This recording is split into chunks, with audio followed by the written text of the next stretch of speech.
Hi guys, today I wanted to share one mindset and at least two rules that can actually help us to follow through projects that we're actually doing and never get to actually finish. Now, this is based on the book Finish What You Start by Peter Hollins. Now, in order to unpick the whole process, let's start off by looking at the life cycle and the timeline of actually a typical project. It turns out actually that, if you're looking at a particular project, in week one, you're all inspired and you're actually making progress and start doing the project. By the time you get to week two, you get a bit busy, you can't find the time to actually do the project. When you get to week three, that inspiration has faded off, you lose interest and you actually abandon the project, and so on and so forth. So this can actually end up with you having so many projects that you are actually just going through but not following them through in terms of actually finishing them. Now, in order to understand why we go through this project timeline, let's understand the concept of follow through masters as well as psychological roadblocks. If you think about when you're actually exercising, you're at your optimum when you're regularly exercising and your muscles are really up to speed because you're constantly keeping them in shape. Now, in terms of the muscles, follow through muscles, there's the 4 follow through muscles which are actually in operation when you talk about a project outline. Now, this is the muscles of focus, resisting distractions, persistence, as well as taking action. Now, if you think at week one when you're inspired, that's the time when your follow through muscles are at their optimum because you've got that great focus, you can resist distractions, persistence is at its peak, as well as taking action because you're actually inspired and your follow through muscles are working at their best. Now, the psychological roadblocks, this is the expectations that you create around perfectionism. So this is essentially insecurity in disguise. It is what actually gives you what you perceive as valued excuses for you not to take action or for you not to do something. So you create these unnecessarily high expectations of the project so that you can give yourself an excuse that is actually too high for you to actually get to that level. So in the end, it's all right not to finish it, or you lose a bit of interest because it's something that is a bit further out to be attained. So if you actually get bogged down into that psychological roadblock, that's where you find yourself that in week 2 you find an excuse, you're busy, you can't do it, or something else comes up, or maybe it's a bit too hard, or I would actually build up to it because it feels a bit higher than what you're expecting because you're expecting something that is perfect. You're creating that concept of perfectionism in you to give you that valid excuse in order for you not to do it. So by the time you get to week 3, when that inspiration has faded off, because as inspiration fades off, you lose interest and you abandon the project, it means your follow through muscles of focus, resisting distractions, persistence, and taking action are actually at their weakest. At that point, of course, you lose interest and you abandon the project. So it's actually quite key to actually keep these muscles in shape so that you can actually keep going and you don't get distracted by these psychological roadblocks. Now, in order for you to actually understand the mindset that you can actually pick to take you through to carry on and keep those follow through muscles going, you can adopt a finishing equals a learning mindset, because here is how it works. If you actually follow through a project and finish it to the end, it doesn't matter whether it's actually perfect or not, because in the process of actually getting there, you will pick up the lessons. So for example, let's say you've been building a website and you finish the website, but it's not perfect, it's got crankiness here and there.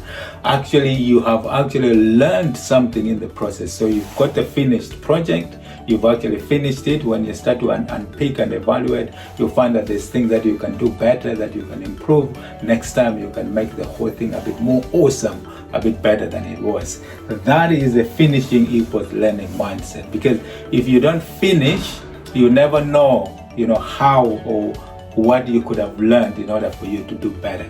So always have this mindset that finishing equals learning. Finishing equals learning. Because when you finish, then you've got the finished article, then you can learn from it and improve and make it better next time. So that this mindset of finishing equals learning is the one that keeps perfectionism at bay, because now you are adopting the mindset of actually just finishing because you're going to learn. It doesn't matter whether it's actually perfect. It doesn't matter whether it's as good as somebody else's. It doesn't matter whether somebody will see it in a particular different way, because whatever perception of them, of how they see it, it will give you that perspective of what are the things that you can learn from it in order to make it better next time. So if you carry on this mindset of finishing equals learning, then you can keep that perfectionism at bay. So you know that it doesn't have to be perfect. You know that it doesn't have to be, absolutely amazing, but just finish it, because when you finish, you learn. Finish, learn, finish, learn. So keep that one important mindset in you, then you will understand that you can keep perfectionism at bay, and then keep strengthening in your follow-through muscles to keep that focus, that resisting distractions, persistence, and taking action to actually finish it. So that is a great mindset that will actually help you towards following through and finishing projects. Now, just like in any process of actually strengthening your muscles, you can actually have a number of different exercises that you can do in order to keep shape. So if you look in the physical world, for example, you go to the gym, you can do press-ups, you can do a number of different exercises that will actually help you to strengthen the muscles. So in here, in terms of finishing what you start, what are the exercises that you can actually do in order to strengthen these follow-through muscles? Now, if you look at the process that you can actually adopt in order to actually get you to exercise those follow-through muscles, you can adopt what is sometimes known as your finishing manifesto. Now, a manifesto is just a set of rules that you actually set yourself to do no matter what when you find yourself in a situation where you're procrastinating, for example. So it can be 1, 2, 3, 4, a set of 10 rules that you set yourself as an individual, because they are applicable to you, that no matter what happens when you find yourself in that situation, you actually don't do those exercises to actually strengthen your follow-through muscles. So for example, these are actually the ones that you can adopt, but they are presented here as an example of the kind of things that you can set. For example, rule 1, you can set yourself that whenever you're looking to do a project that you actually schedule in a time block in your calendar to do, you can state that for me, I will state my or your, in your case, I want, I will, and I want. Yeah, so essentially it could be for example, in that particular block in your calendar, you have this implementation. It's like an implementation intention. That is the stuff that you're going to do when your time block in your calendar comes up. So I want to actually finish this project and see it to the end. That will be what you're actually looking to achieve in that particular session. And your I will could be, I will brainstorm a number of ideas that I can do, put together the package in order for me to do a presentation or to do this course. And I want could be like, I won't answer the phone or look at social media in this particular block in my calendar that has come up for me to actually do this project. If you have that rule, that is the rule that will strengthen the muscle of focus, persistence, and resisting distractions, as well as taking action. Because whenever you're feeling like not to do something, your time has come up in the block in your calendar, then you think, okay, I will do this, I will achieve ABCD, given the time frame in my block. I will, brainstorm a number of things in this space of time, and I won't allow myself to be distracted with a phone call or social media just in this particular time block that I'm going to do.